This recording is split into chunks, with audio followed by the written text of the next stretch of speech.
Hi guys, Cam back here at the Battler Workshop. Must apologise, I haven't been very active on YouTube over the last 3-4 weeks. We've been pretty busy at work. We're going into shutdowns, or in the industry that I'm in now, they call them turnarounds, and they usually last quite some time. So they're long hours, 6 days a week, and I'm hoping to be out of this by early August. So with one day off, I just spend that with Rose and the kids. So that's family time. I may get a little bit of extra time in here just to do some little jobs around, but certainly won't be able to spend an entire day in here to try and get that slot finished out. It's fairly close now. It's almost there. It's just got the base feed to do, and then assemble it, and then we'll start some trials on it. So it's not far off, but just finding the time to get that finished out is a little bit awkward at the moment. So I do apologise for that. I have done some work on the shop over the last number of weeks. The back of the shop has sunk down about 5 or 6 millimetres. I do survey that every month. As you know, I've put a series of videos up on how I jack the shed up to re-level it. And I put this down to the severe drought that we've been in over the summer period. We haven't had any significant rainfall for 6 to 7 months. It's starting to come down now that we're getting into winter, but the fact that we haven't had significant rainfall, that clay has dried out and shrunk quite considerably, and the old slab I've got here at the back, where my garden shed used to be, has sunk down around about 25-30 millimetres, just in that contraction of that clay with this really reactive clay. So I've gone through and I've opened up all the portals again, all the jacking points again, and that was fairly easy. It was just stabilised sand that I poured in there, so that jackhammered out really easily. Gave me access to the studs again, and I was able to tweak those and then re-level the shed again. Now it was only 5 or 6 mil, but it's the sort of thing that irks on me. If it's not right, I've got to fix it. So I've gone in and done that. The fact is too that I've concreted right the way around the shed now. And stopped a lot of that runoff that was coming from a neighbour's property under the shed.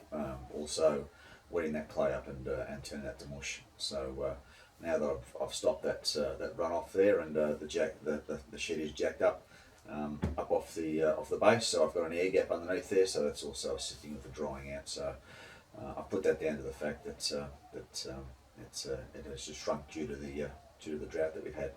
So anyway, it's all back and level again. What I have done is I've left those holes open. I've just put some timber covers over them so that I can open them up and get access to them again. So I'll do a quick little shot for 5 minutes after this about what I've done. So just keep in the loop, I guess. I did get some mail came in. I purchased a set of the Randy Richard dovetail cutters, the large one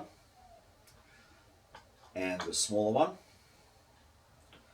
And they're in a 3D printed box, and a couple of tips with those as well. And I can tell you that the quality of these is just beautiful. The workmanship on this, the finish, the etching is just absolutely first class. So Randy really puts out a good product. So if you're after a good set of dovetail cutters, consider Randy Richard. Just get in contact through his email, and he'll give you a price. Also got the very famous Randy Richard scriber with the carbide tip, and it's a beautiful size. It feels really good to work with. Fits really well on your fingers. So very happy with that as well. Very, very high quality, fantastic work. So, and he also throws in a few of these little Randy Richard discs, Randy Richard in the Workshop discs. So if you need any gear like that, support Randy. He's got a great little YouTube channel, and absolutely lovely bloke to deal with when I purchase these. So certainly consider helping Randy out and supporting him by buying those tools. Alright guys, I'll leave you with a quick little 5 or 10 minute clip I've done at the back here, just with the work I've done in the shed over the last few weeks, just bits and pieces. I've only done this, I've had half an hour at a time, so I've been able to come out and do a little bit and just slowly tick away at it. So as I said, if I get anything substantial put together, I'll put it up anyway, but if not, I'll hopefully see you guys in early August. Alright guys, thanks for that. Catch you soon.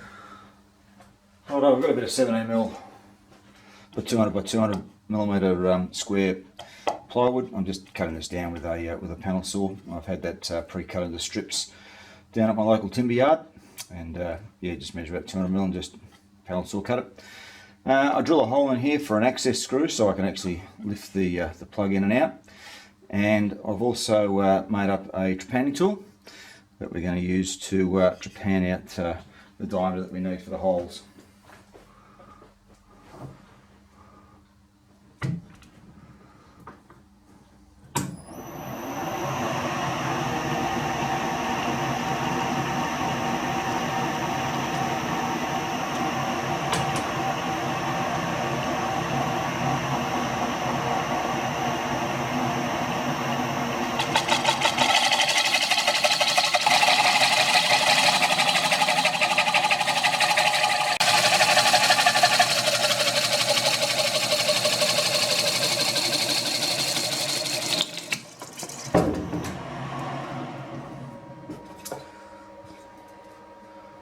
Righto, went a little bit far with that one. I usually punch them out, just leave a little bit of a web on them, but that's come up quite good.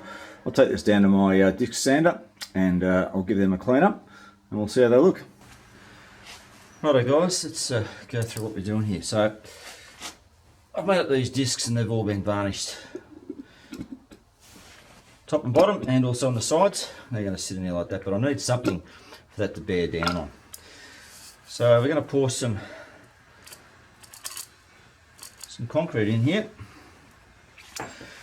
and I've got a tube in here to protect that that adjusting stud so that it's not going to get impinged by the concrete.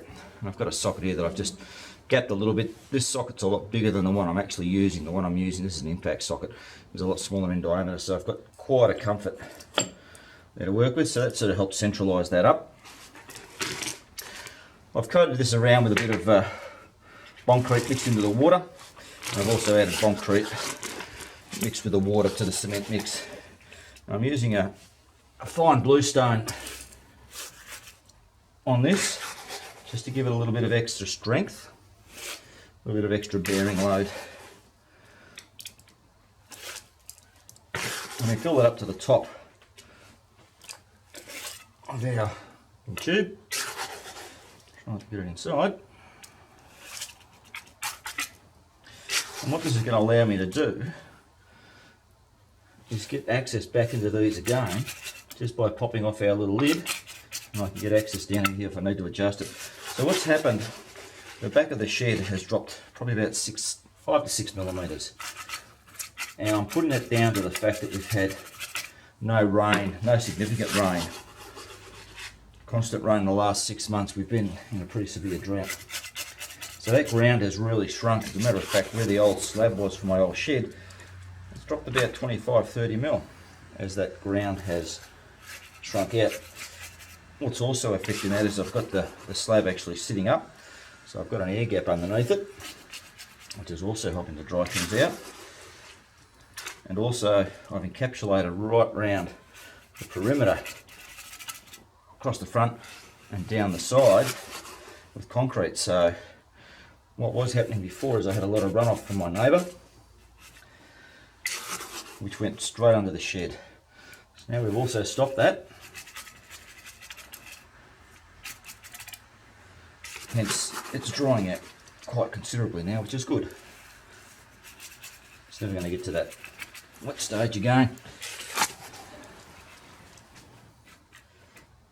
I'm really hoping this is going to be the last time I need to look at these things. When I did them before, I did them in stabilised sand, and that jackhammer's out pretty easy. It doesn't bind onto the studs, so they're quite easy to turn and then rejack everything again. Yeah, just in there.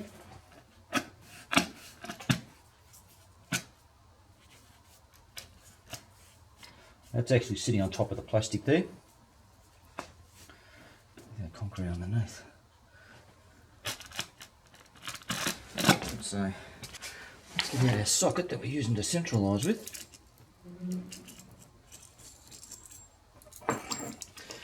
So that leaves that cavity nice and clear.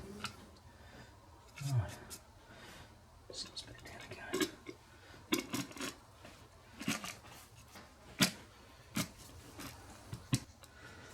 That's pretty spot on.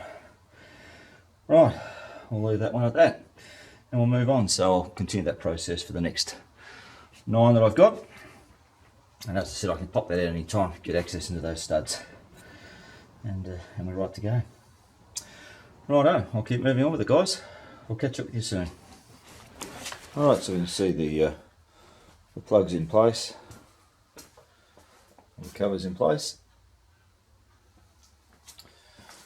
I'm just in the middle of doing another set of 5, but yeah, they're very stable. And one of the office here, so as I said, they're only for foot traffic, and they look quite good. I will go around and grout around where I've got the chips, just to tidy them up. But they're all sitting pretty level at the moment. So no, very happy with that. What I will probably do down the track once I know this isn't moving anymore, I'll put some expanding foam into the tubes where the studs are, pack that down, and then just put some high density grout over the top of that, and concrete the whole show back in again.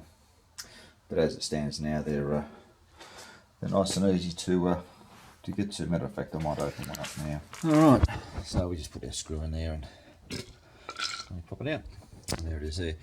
It has shrunk away quite a bit, which is what I expected, so I'm just going to put a high flow grout into that, just to finish it off nicely.